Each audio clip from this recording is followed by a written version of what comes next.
Assalamualaikum warahmatullahi wabarakatuh.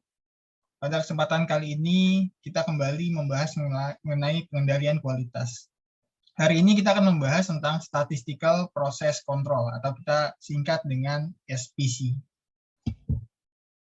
Secara definisi, SPC merupakan suatu terminologi yang digunakan untuk menjabarkan penggunaan teknik-teknik statistikal dalam memantau dan meningkatkan performansi proses menghasilkan suatu produk yang berkualitas.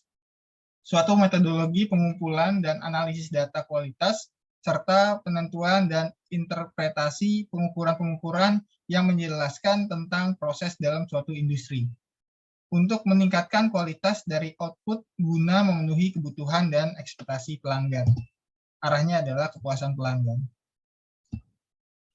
Pengukuran kualitas.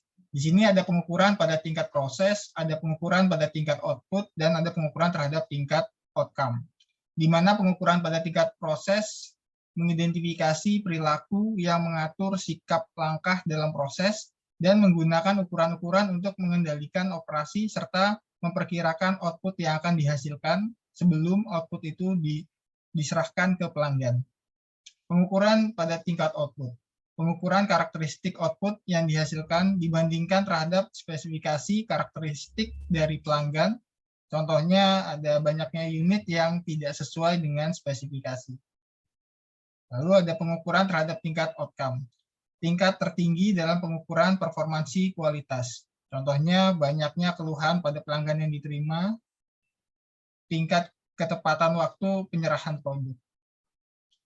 Jadi itu pengukuran-pengukuran kualitas.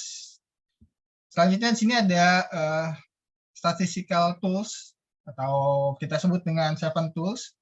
Ada check sheet, ada stratifikasi, ada histogram, ada scatter diagram, ada Pareto diagram, ada cause and effect diagram, ada control chart, lalu ada juga flow chart nantinya.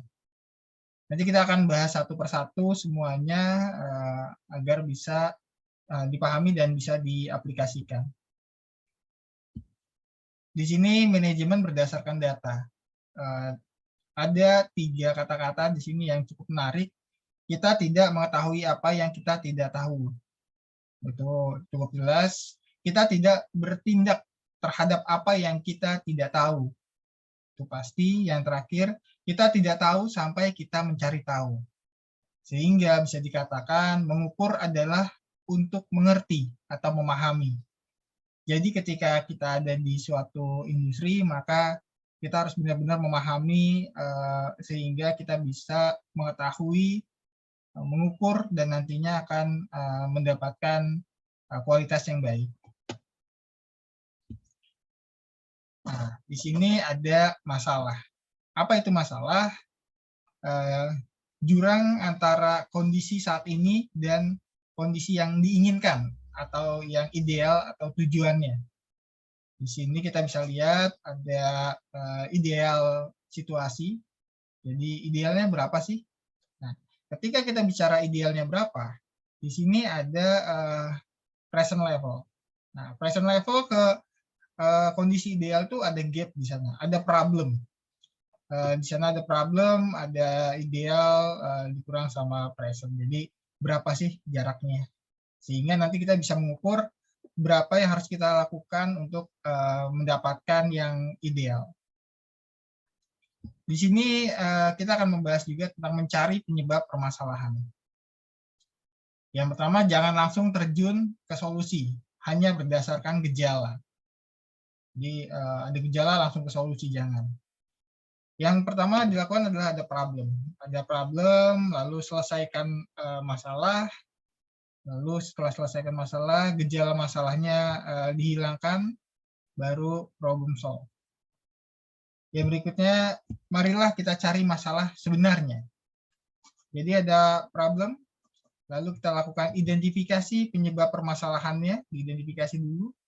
Yang berikutnya, selesaikan masalah, lalu gejala masalah hilang, dan problem solve. Jadi bedanya dari kedua ini apa? Yang pertama ini hanya temporer, artinya hanya pada saat itu saja. kita tidak benar-benar mencari tahu masalah utamanya apa, langsung selesaiin masalah aja, sampai akhirnya ini hanya berlaku saat itu saja. Jadi bisa jadi akan ada masalah serupa di kemudian hari. Sedangkan kalau yang kedua, ini kita benar-benar mencari tahu, mengidentifikasi apa saja masalahnya sehingga masalah utama bisa terselesaikan dan kemungkinan di kemudian hari tidak terulang kembali. Jadi ini penyebab masalah. Berikutnya manajemen berdasarkan data. Di sini dikatakan kita hanya boleh percaya langsung kepada Tuhan Yang Maha Esa. Untuk yang lainnya kita harus menggunakan data. Iya betul. Jadi kebanyakan zaman sekarang itu bicaranya kata si A, kata si B. Nah, sedangkan ketika kita nanti bicara tentang manajemen berdasarkan data atau kita ingin mendapatkan kualitas yang baik, maka ya jangan sampai ada kata-kata kata si A, kata si B. Kita harus benar-benar lihat datanya. Berbicara berdasarkan fakta, artinya tidak mengambil keputusan hanya berdasarkan pengalaman dan intuisi saja, tetapi juga mempertimbangkan data. Kalau berdasarkan fakta, kebanyakan orang akan bicara, saya berpengalaman di bidang ini, maka pengalaman saya begini. Itu baik, cuma tidak boleh mengesampingkan data lapangan.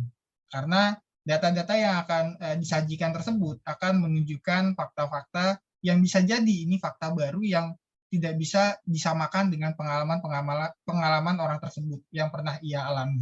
Bisa jadi ini hal baru.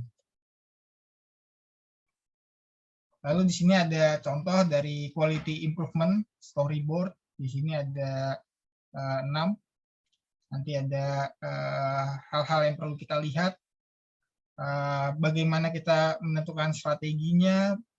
Lalu kita lihat bagaimana identifikasinya. Lalu ada pengumpulan data berupa bar chart dan lain sebagainya. Lalu kita identifikasi dengan diagram fishbone mungkin, lalu kita bisa lakukan perbaikan atau peningkatan yang akhirnya bisa membuat hasil atau laporan yang terbaru dengan yang terbaik dari sebelumnya, di mana quality improvement itu harus bisa melakukan lebih baik dari kemarin, lebih baik dari tahun lalu, lebih baik dari yang sebelumnya.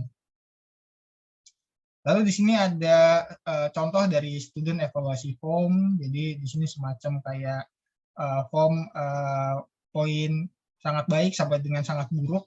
Jadi kualitas itu kita akan ukur sejauh mana. Kalau di perusahaan mungkin produknya seperti apa. Di sini ada contohnya. Baik, saya rasa itu pembahasan mengenai SPC. Untuk pembahasan selanjutnya kita akan membahas lebih banyak tentang 7 tools. Saya rasa cukup untuk kali ini. Mohon maaf jika ada kata-kata atau penyampaian yang kurang tepat. Selanjutnya bisa kita diskusikan dalam kolom komentar. Saya akhiri. Wassalamualaikum warahmatullahi wabarakatuh.